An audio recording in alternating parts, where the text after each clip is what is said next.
Yes, ladies and gentlemen, I thank the secretaries, their delegations, and all members of US media who have traveled to India to meet us amidst the threat of COVID-19 pandemic. I deeply appreciate your commitment to our bilateral relations. During the meeting today, we have had comprehensive discussions on key aspects of our bilateral and multilateral cooperation. We considered the major challenges we face, the need for quick economic recovery and growth, prevention of the pandemic rebuild, the global supply chains, and the related issues received obvious priority in our discussions. I met Dr. Esper, Dr. Esper yesterday to discuss bilateral defense issues. We continued our discussions on larger regional and global perspective today over the 2+2.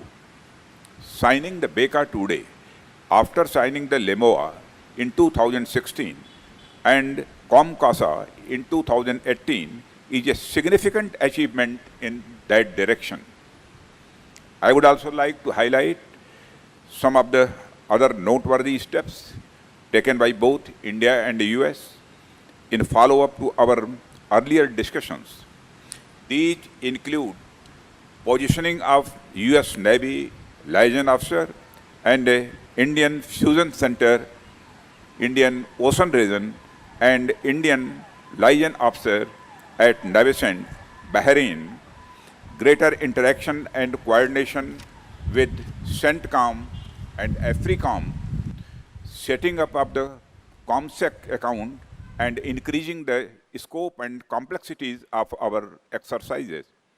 Now, liaison officers at each other's establishment could be leveraged to enhance our information sharing architecture. To sum it up, our military-to-military cooperation is progressing very well. In today's meeting, we also explored probable capacity building and other joint cooperation activities in third countries, including our neighborhood and beyond. We have convergence of views on a number of such proposals and will take those forward. I welcome the acceptance of our request for cooperation in the advanced field of maritime domain awareness. Both sides agreed to comprehend the requirements and initiate processes for joint development of requisite systems and expertise. In the defense industrial cooperation area, we had a very candid and useful discussion. Recent initiative of Atmanirbhar Bharat in defense sector was underlined as a key driver and a guiding factor of our defense industrial cooperation.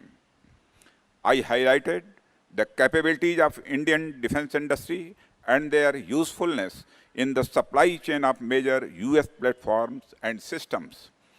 We have identified priority near-term projects for joint development between respective agencies which need to be fast-tracked under the Defense Trade and Technology Initiative and resolved to work together in defense research and development more efficiently.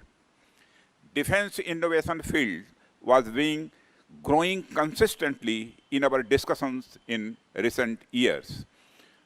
The instruments of Industrial Security Annex, DIU, MOI, which were agreed upon the signed during our last 2+2 meetings, are beginning to bear fruit. We welcome the holding of the inaugural meeting of IDEX DIU in July 2020 through video conferencing and are looking forward to the first ISA summit this year. In our meeting, we shared assessment of the security situation across the Indo-Pacific.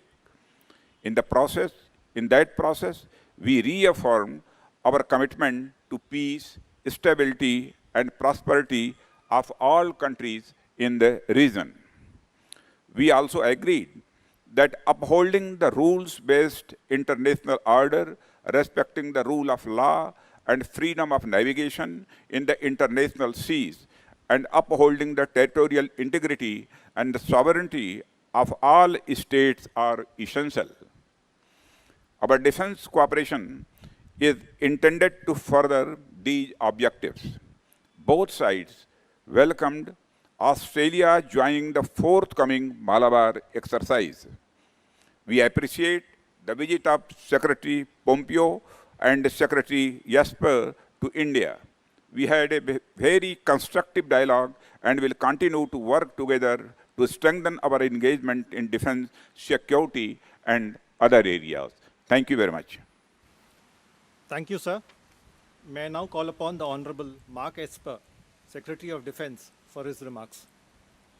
Minister Singh, Minister Jaishankar, Secretary Pompeo, it is great to be here in New Delhi and for the four of us to meet and to discuss the important issues of the day and indeed the important issues of the future.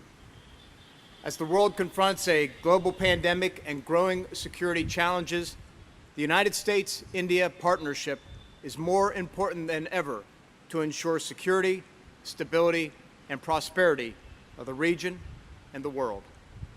15 years after the conclusion of the first U.S.-India defense framework, the defense ties between our two nations remain a key pillar of our overall bilateral relationship. Based on our shared values and common interests, we stand shoulder to shoulder in support of a free and open Indo-Pacific for all, particularly in light of increasing aggression and destabilizing activities by China. I am pleased to report that today we made substantial progress in further strengthening our relationship, building upon last year's successful 2+2 ministerial in Washington and the many discussions Defense Minister Singh and I have had these past several months. During our meetings these last 2 days, we reaffirmed the United States' commitment to a comprehensive and forward-looking defense partnership with India and discussed opportunities to expand our regional security cooperation, military-to-military interactions, and defense trade relationship. This includes increasing bilateral defense cooperation in the Indian Ocean region, Southeast Asia, and the broader Indo-Pacific. Recently, this cooperation was demonstrated by the combined exercise between the Indian Navy and the USS Nimitz Carrier Strike Group in July. In addition, we have exchanged military liaisons with India to strengthen coordination between our military staffs, and we are working to establish new cyber and space dialogues to increase cooperation in domains where both our countries face emerging threats. We also discussed engagement with like-minded partners such as Japan and Australia to advance maritime security, humanitarian aid, disaster relief, and other common interests across the region.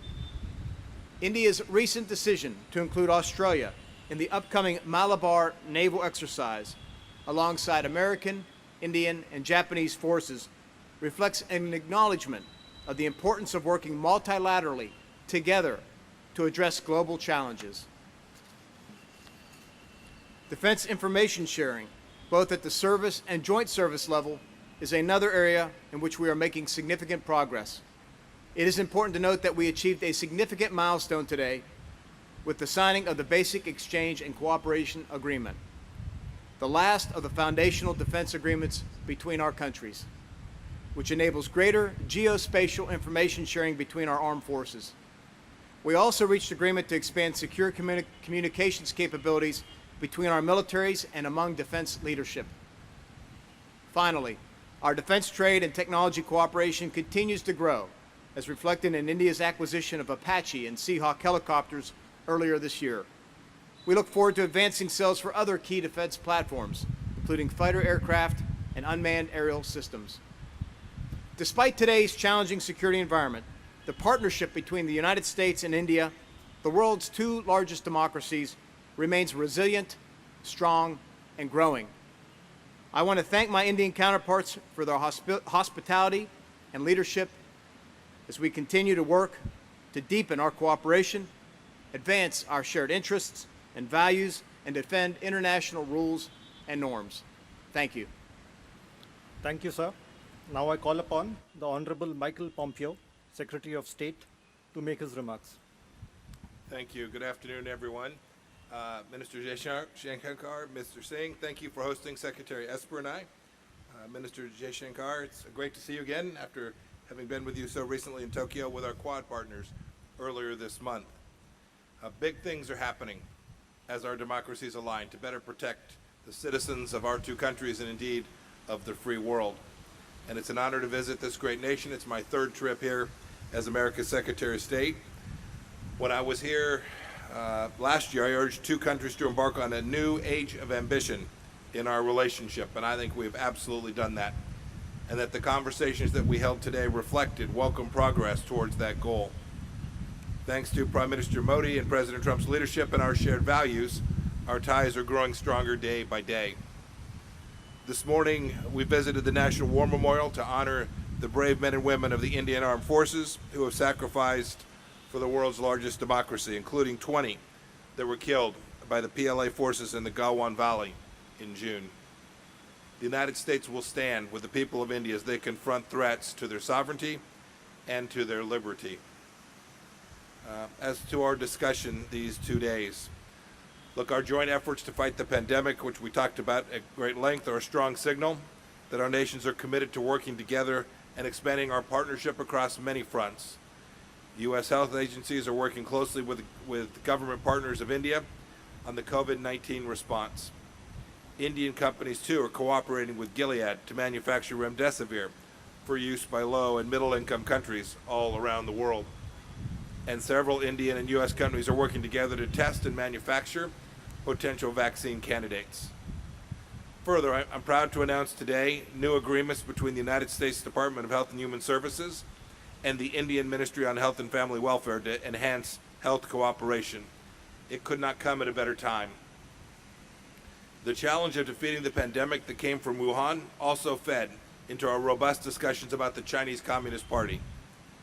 Our leaders and our citizens see with increasing clarity that the CCP is no friend to democracy, the rule of law, transparency, nor to freedom of navigation, the foundation of a free and open and prosperous Indo-Pacific. I'm glad to say that the United States and India are taking steps to strengthen our cooperation against all manner of threats, and not just those posed by the Chinese Communist Party. In the past year, we've expanded our cooperation on cyber issues. Our navies have held joint exercises in the Indian Ocean. I note, too, happily, that Australia is joining Malabar in 2020 naval exercise. I'm also confident that our two nations will work together in new and better ways to meet the region's infrastructure needs. Already, the United States has joined the Coalition for Disaster Resilient Infrastructure, launched by Prime Minister Modi, and we strongly support the Blue Dot Network. The United States Development Finance Corporation has established a liaison here, posting right in India. It's great progress that will set the stage for more good economic work together. Lastly, we, the United States, values India as a multilateral partner, whether it's through the Quad, through new cooperation on Mekong regional issues, making Afghan peace negotiations successful, or working together during India's upcoming term on the United Nations Security Council. We continue to support India's permanent membership of that body. May the United States keep leading together along with India on the issues of our time, and may God bless America and India. Thank you. Thank you, sir. And may I now invite Honorable Minister of External Affairs, Dr. S. Jaishankar, for his remarks to the media. Raksha Mantri ji, Secretary Pompeo, Secretary Esper, friends of the media. As you have heard from my colleagues, we have just concluded the third India-US 2+2 dialogue. This format is reflective of our comprehensive global strategic partnership. Before our meeting today, I met Secretary Pompeo yesterday to discuss a range of foreign policy issues. These have been 2 very productive days, and I thank our counterparts for making that happen, for taking the effort to come here physically. If I may say so myself, the performance of our relationship in the last few years has been exceptionally positive. Political consultations and cooperation have grown, defense exchanges and trade too. Economic interactions and commerce are up. The partnership in science, technology, and innovation is stronger, and our energy security clearly enhanced.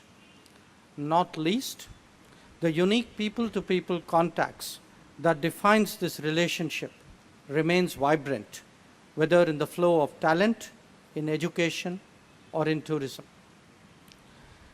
We discussed our experiences in responding to the COVID-19 challenge at some length. The facilitation of travel, even during the pandemic, was very commendable. Today, our collaboration concentrates more on the domains of vaccine and testing that are so central to the return of normalcy. We are also committed to creating more trusted and resilient global supply chains. And India, that is now focused on recovery, resilience, and reform, welcomes an expanded partnership with the United States. The 2+2 dialogue has a Paul Mill agenda that underlines our close bilateral relationship. Our national security convergences have obviously grown in a more multipolar world. We meet today to not only advance our own interests, but to ensure that our bilateral cooperation makes a positive contribution in the world arena. We are also committed to addressing together global issues ranging from HADR situations to maritime security and counterterrorism.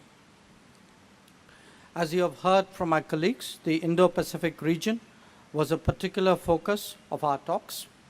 We reiterated the importance of peace, stability, and prosperity for all countries in this region. As Raksha Mantri stated, this is possible only by upholding the rules-based international order, ensuring the freedom of navigation in international seas, promoting open connectivity, and respecting the territorial integrity and sovereignty of all states. A multipolar world must have a multipolar Asia as its basis. Discussions also covered developments in our neighboring countries. We made clear that cross-border terrorism is completely unacceptable. On Afghanistan, India's stakes in its security and stability are evident, as is our willingness to contribute to international efforts to that end.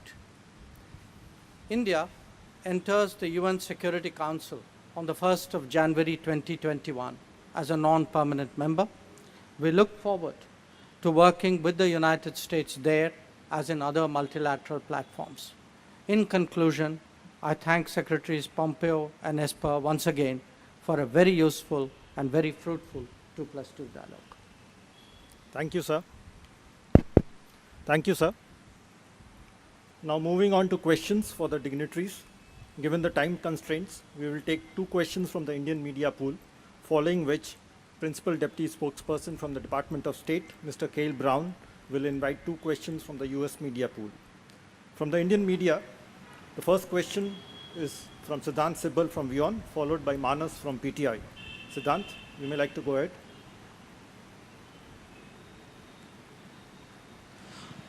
My question is to EM. So we have seen a spate of engagement between United States and India, the Quad meeting, the visit by the Deputy Secretary to New Delhi, and then of course this high-level 2+2 meeting. The entire engagement coming just before the US election. Any specific reason or timing? And is the China factor reason behind these engagements? Well, I think as for the timing, the previous 2 rounds of the 2+2 dialogue were also held around the same time in October, November.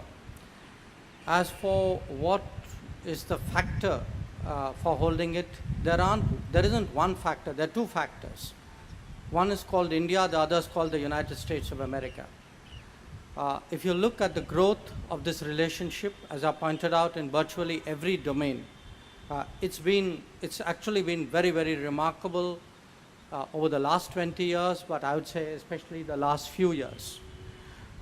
This is a relationship that serves our national interest well, as it does that of the United States. But what is equally important is that the Indo-US collaboration can be a force of good. So in that sense, it is truly global, it is truly comprehensive, it is truly strategic, and that's the reason why we are meeting. Thank you, sir. Manas from PTI. Good afternoon, Raksha Mantriji. So the talks have taken place at a very, very crucial time when India is facing security challenges along its northern and western borders. And India has been focusing on enhancing its internal defense capabilities by building military platforms within the country. So how far these talks today have helped India in consolidating ties with the US in terms of co-development of joint military platforms as well as weapon systems? We have signed 4 very, very significant agreements, including BECA today. So how it will enhance the overall defense cooperation between India and the US? Thank you so much. You are right. We aspire to go beyond the buyer-seller approach to genuine partnership with US in the defense and related industry. This is precisely why we have liberalized our defense sector for direct foreign investment and undertaking enabling measures to enhance ease of doing business. And we conveyed the secretaries that creation of a robust ecosystem of defense industry in India through partnership and investment is the fundamental goal of the Atma Nirbhar Bharat vision of Prime Minister Sri Narendra Modi. In a broader context, India offers opportunities for shifting production and the global supply chains in the wake of disruptions due to the pandemic. We invited original equipment manufacturers, other companies from USA, to invest in India, taking advantage of 74% FDI ceiling in the defense industry under automatic route, or even larger equity share through government approval. India has very substantial requirements which can sustain such investments over years. We explained how the reforms in our acquisition policy further enhanced incentives for investment in Indian defense industry. We pointed out that to Asia and elsewhere, goods and service exports from India could be a rewarding option. We spoke of the advantage of developing maintenance, repairs, and overhaul facilities in India for the entire region for US origin equipment.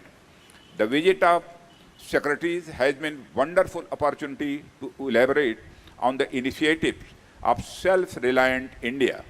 We hope both the secretaries appreciate our policies and they will carry our message back to their government and the industry of USA.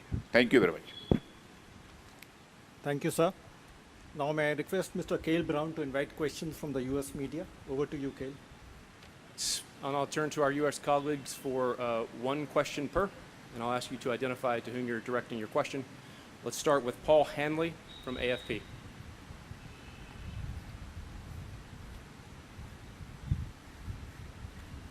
Hi. For Minister Singh, could you tell us where this relationship is going in the defense relationship? Are you planning to buy more weapons from the U.S., like F-18 jets for your Navy? And would you be distancing yourself from Russian suppliers, including for the S-400? And a question for thank you. Dr. Esper. Thank you. Can you tell us, are we on a collision course with Sir. China? Are we on a crash course Sir. with China, with Taiwan and India building Sir, a relationship? one question, please.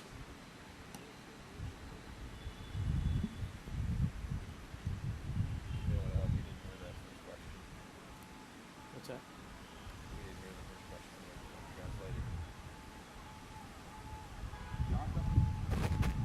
जहाँ तक weapons का सवाल है, इस संबंध में कहना चाहता हूँ कि जिसके साथ भी हथियार सेल करने होते हैं अथवा बाय करने होते हैं, उनके साथ नेगोशिएशंस होते हैं और नेगोशिएशंस के आधार पर ये डिसीजन होते हैं.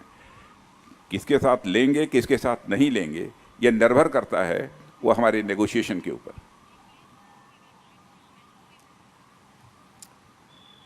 Great. For our next question, can we go to Will Malden with the Wall Street Journal?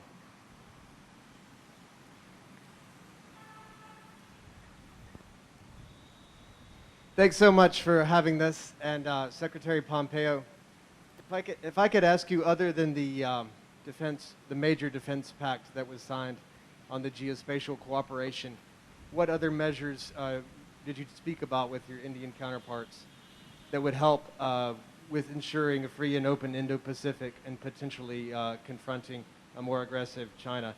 Since it is a pandemic, I also wanted to ask about the coronavirus. Well, one question. Foreign Minister Jai Shankar. One question, please. Do you approve of the U.S. Withdrawal from Mr. the WHO Meldon, and other one cooperation? question. Since it's a pandemic emergency and we have two democracies here asking given one questions question, of our sir. representatives. Thank you. So, Will, on in addition to the number of agreements, I think you suggested there were two. There were a number of agreements that were signed. The work that we have done together over the course of these 2 days builds on a lot of work that State Department and the Department of Defense have been doing over the past weeks and months to prepare for this very time. And so you can see whether it's work that we're doing on a bilateral basis to put our economic relationships in a better place, if it's work that you can see us doing to ensure that we have a depth of understanding about who has capabilities in certain parts of the world where we can diplomatically make 1 + 1 more than that, working alongside each other. And I'm leaving here, I'm traveling to Sri Lanka, I'm traveling to the Maldives, on to Indonesia. Understanding the interest that India has in those places, I can go and travel and help us collectively build out, based on our partnership and our friendship and the warm commitment between our two leaders, we can do good things for the entire region and do them together and cover down on places each of us could not do individually. So there were many good things that flowed from the course of the conversations over these 2 days, and I'm confident that you'll see in the days ahead many more good things that will occur because of the conversations we've been able to have face-to-face here over these last days.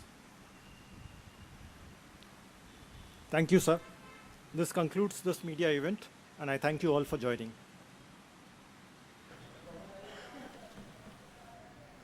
So that was the press statement that you heard from the US side as well as from the Indian side after the conclusion of the third edition of the India-US 2+2 ministerial dialogue. And there were quite a few convergences. For instance, the Indo-Pacific region and the concern around the safety, security, stability of the Indo-Pacific region was a common point that was reinforced by India and the United States in that press statement. Mark Esper even going to the extent of